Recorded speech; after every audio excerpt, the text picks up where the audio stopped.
I'm joined now by Kamran Bokhari. He's a senior fellow at the Center for Global Policy and a fellow with the program on extremism at George Washington University. You heard Guy Henderson's report. You just heard from Mihal. A really tough day. I want to get your thoughts. I mean, clearly we have two separate incidents. So on one hand, you have a policeman shooting the Russian ambassador to Turkey. I mean, that has ramifications. The question is, was this man self-motivated? Was he angry about Aleppo and Syria and everything that's been going on, holds the Russians responsible? Or is he part of a group? And if he's part of a group, then that raises more concerns, because what's a policeman doing part of a group killing and assassinating people whom he should be protecting? As far as Berlin is concerned, if this person turns out to be an immigrant, as your report was saying, then this is going to fuel that sort of anti-immigrant sentiment even further throughout the continent. That you bring these guys in, they are stealth jihadists, or at least Islamist extremists who want to kill, and so there's going to be a lot of pressure to roll back that immigration. And Germany already has a whole lot of immigrants and refugees, so it puts pressure on the Merkel government. Let me ask you about the building blocks of something like what you're talking about. We'll start first with Berlin, then we can talk about the incident in Turkey. In July, we saw 3 separate terror attacks in Germany: the knifing, axing on the train, shootings, bombing, and now this. It really kind of illustrates just how difficult it is for security apparatus to stop these sort of things. What does it do from a standpoint of the people there in Germany demanding some kind of action on the part of the government? So the more this happens, the more the government looks helpless, and the more it angers the public, and it empowers right of center, right-wing nationalist forces, whom the chancellor recently criticized.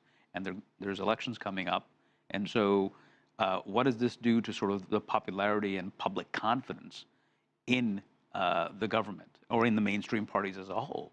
So because both the Christian Democrats and the Social Democrats are in a coalition government right now. So if mainstream parties can't solve this problem and they look unable to do so, then that only empowers anti-system forces. Let me ask you about what happened in Turkey, because we've seen this incident in Berlin. We saw what happened in Nice. We've seen attacks in Brussels. We see these sorts of attacks, which one would think are very difficult to predict and also to stop. But when you think about diplomats, you think about an array of security around them, that they should be safe, that sort of thing. It's this belief that we have. And yet this is not the only episode where we've seen diplomats targeted in Turkey. I think it was last year where we saw in the consulate, U.S. consulate, that was attacked. What does that say about terrorism in Turkey and efforts to stop it there? The problem with Turkey is that it's sitting right next to Syria. And Syria is radiating all sorts of terrorism: Kurdish, Islamist. It doesn't have to be either ISIS or the PKK. Things like Aleppo are inflaming a whole lot of people. And so the danger is, as I mentioned earlier, is that if you have people from the law enforcement community exhibiting these kind of sentiments, and they're being sucked into this, taking the law in your own hands, then you have a problem. I mean, we had a similar problem in Pakistan because of the fallout of the Afghan war. I think we're seeing something very similar in Turkey. The question is, does Turkey have the wherewithal to sort of control this fallout and say, okay, we can keep it within acceptable parameters? At this point, it doesn't look like it. And Turkey and Russia had frosty relations. It seemed like they were thawing. Do you think that Turkey had the right response in terms of how they want to deal with Russia and with regards to this? Yeah, I mean, Turkey is in a very difficult position when it comes to Russia. So they both have very divergent imperatives when it comes to Syria. The Russians want Assad to consolidate, and ideally the Turks want him gone. And they're trying to avoid conflicting with one another in the battle space of Syria.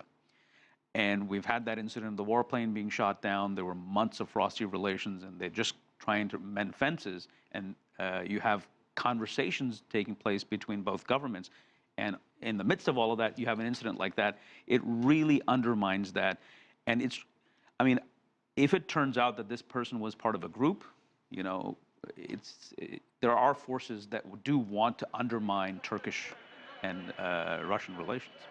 Yeah, and the gunman shouts, "Don't forget about Syria. Don't forget about Aleppo." What does this do to the wider conflict? This is almost like a rallying cry, one would think, from this gunman. What does it do in terms of the conflict, the area, the region? Does it inflame things further? It does. I mean, keep in mind that, and it's not just the Russians who I think are unsafe in Turkey. I think the Iranians are unsafe as well. Iranian diplomats may be targeted at some point in the future. We hopefully not. But that is likely because there's a popular sentiment that says, look, Assad killed people, and then the Russians and the Iranians helped him kill more people. And so we need to stop this. I mean, there's sectarianism in here. There is just anger. And it's anger that doesn't really limit itself to organized groups. It's in the population. And when you have it in the population, it makes it even more easier for a group like ISIS to come in and exploit it. Not to say that this is the work of ISIS. We don't know, and I doubt that it is. But at some point, we can see ISIS saying, hey, this is a fault line. Let's exploit it. Kamran Bokhari, always a pleasure. Thanks so much for your observations. Appreciate it.